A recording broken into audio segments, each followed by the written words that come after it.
retired fighter now, and wanted to give this opportunity to myself to say thank you to you all the media. We just did the dailies just before you guys, and now's a chance for you guys to.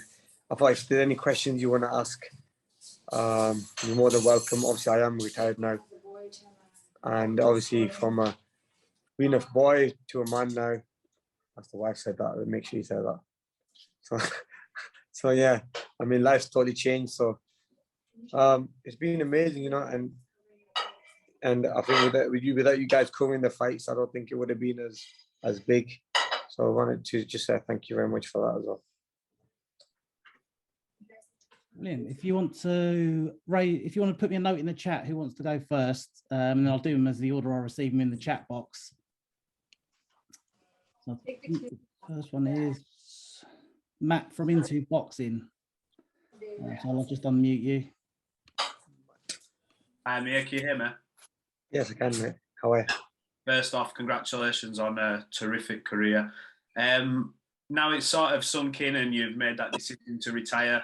You had a chance to look back and sort of pick out a career highlight where you say, you know what, that was the pinnacle for me. That was my best night in boxing.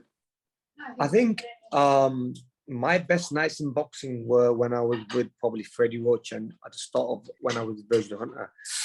And the likes of Maidana fight, Kotelnik fight, Zab Judah fight, obviously the fight against Danny Garcia, where I was doing really well if you think about it in the early rounds, and then obviously got caught with a big shot, and that's boxing for you, So yeah, I mean, I think that was probably my peak of my career, but God's been kind, and I was about 24, 25 then. Mm-hmm. So I think a peak of my career must have been from 21 to probably 26. Was the peak of my career. After that, I could then see that decline. But still, I've had the biggest fights and fought the biggest names in the sport of boxing and the best pound-for-pound fighters in the world. And so I'm so happy that the way my career has gone. At what point did you know that it was time to call it a day? Obviously, you had the big grudge match with Kell Brook. That went the way it did. Was it immediately after you thought, you know what, my heart's not in it anymore? Or was there a specific point where you just knew I wouldn't be doing it again? I think it was when it was after the Canelo fight, really. Having a long layoff after a hand operation, going to I'm a Celebrity, the jungle kind of helped me in a way, kind of refocus and regroup myself. After that, it was after the Canelo fight, really, I think I thought I was probably done.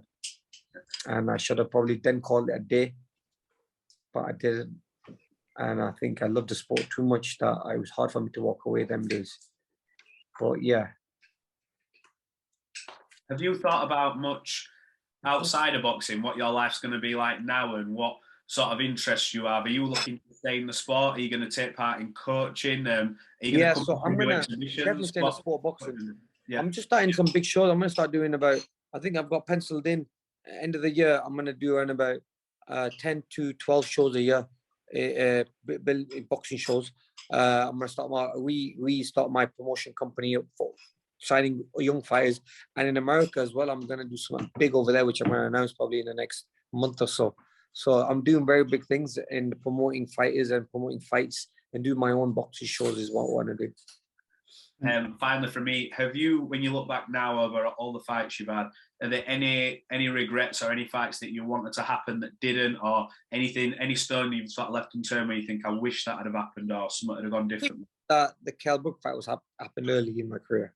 I mean, obviously it happened a little bit late, but it is what it is, Other than that, look, my career's gone really good, man. I mean, I'm happy the way my career's gone and what I've done in the sport and what I've made in the sport and what I've left in the sport. I'm very happy the way things have gone for me. And obviously being a young fighter from Bolton, it's totally changed my life. And it's I just only thank boxing, because I don't think I would have been in this position if boxing was in my life.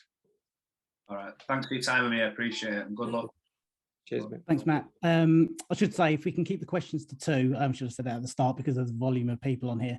So the next one we're going to go to is Joe Hewlett. Hi, Amir. How you doing? I'm all right, thank you.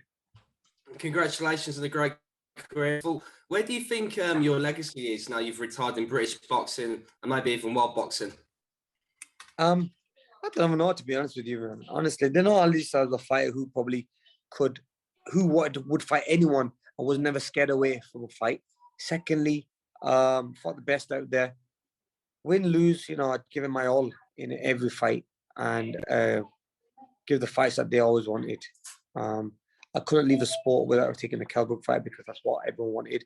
I always wanted to be a people's champion, yeah.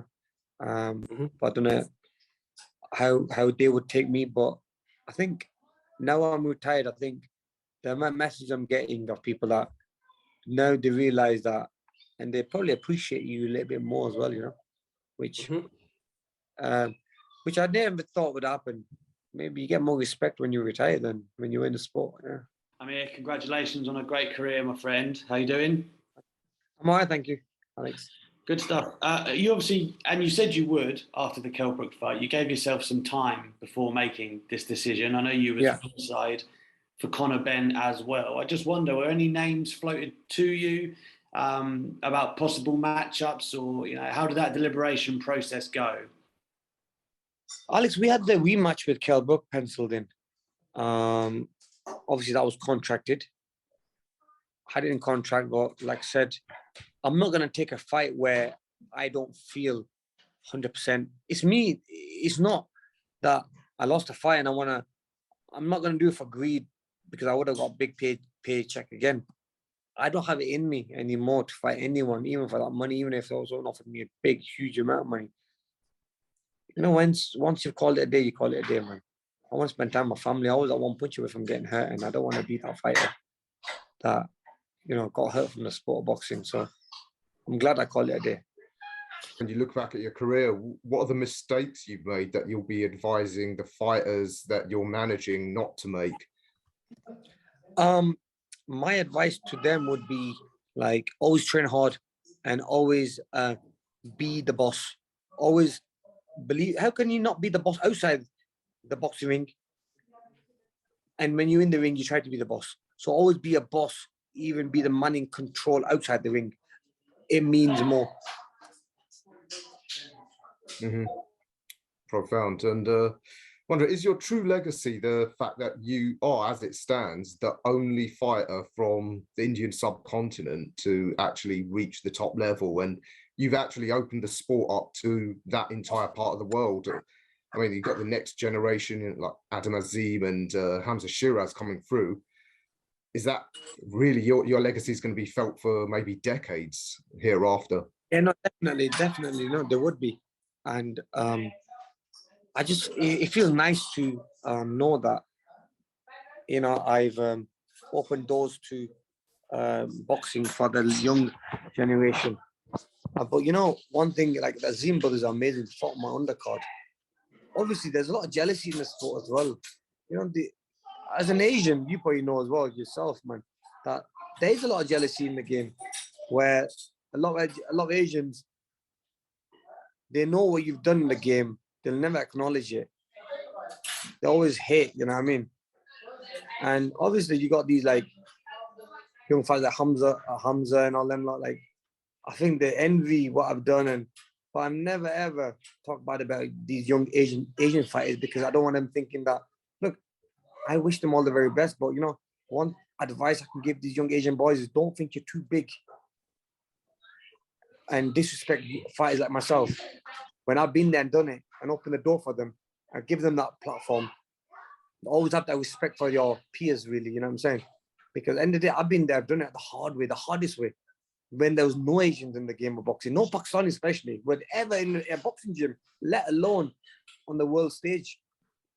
But and I've never talked bad about the young Pakistani fighters. You want to be on, but the one thing about Asian fighters is that they always talk shit about each other. And I don't want to be one of them type of ones, but you do get that. But look, it is what it is. There's always that jealousy and there's always that hate. So yeah, it's sad to see that, but it's just an typical Asian thing, that is. Thanks, Rob. Oh, thanks, Amir. If we can go to Kal Sajjad from BBC next, please. Hi, Amir. Just to echo what everyone said, what a great career and an ambassador for British sport. you found fame at 17, going to the Olympics, winning the silver medal, and you had such a big profile outside of the ring as well. Did you struggle in your career to handle that level of fame and media scrutiny? Yeah, it was hard. It was hard to start because, like, I remember when I come back from the Olympic Games, walking on the streets of Bolton, everyone knew who I was. To stay focused when everyone knows who you are. I was getting freebies. I was getting everything I wanted to do. I got for free. And imagine that. And then the parties, the women. Like, imagine how hard it is to focus at that young age. I was only 17 at that time, where I just finished school, and I was like, I could have drifted the wrong way and gone on the wrong path, but luckily my family and my religion kept me on the right path, which I thank, because, like I said, it's easily you can go, bro. Like, you can lose it easily. Honestly, like, especially when you got the women, your boys want to go clubbing, partying, a lot of your friends start drinking, so it's easy to be back doing that again. Trying new things, but luckily boxing kept me away from all that. But easily I could have left. I could have walked away from the sport and done all those fun things, but I looked at the long-term picture. My long-term picture was that I'll enjoy my life after I retire. I'll make my money now. I'll use I'm at the peak of my career. I'll maximize what I've got now. And these are what these young fighters should do as well. These young sportsmen and women, work hard now and then live the rest of your life doing what you want. You obviously bowed out with a loss to Kell Brook. It didn't go the way you wanted, but do you feel that was a fitting way to end your career? It was. Look, a lot of people said to me, "Oh no, you can't go out losing a fight." I've gone out, put my hand up that I don't have it left in me. Honestly, the better man won on the night, and I'm not gonna risk it going in the fight again. And I'm always at one push away from it hurt, and if my reflexes are not there, I'm not seeing the shots. I'm not seeing punches coming to me. I was getting caught with shots that I'm never really get caught with that easily. And I'm like, maybe it's a time for me to call it a day. I just can't do it no more. Like.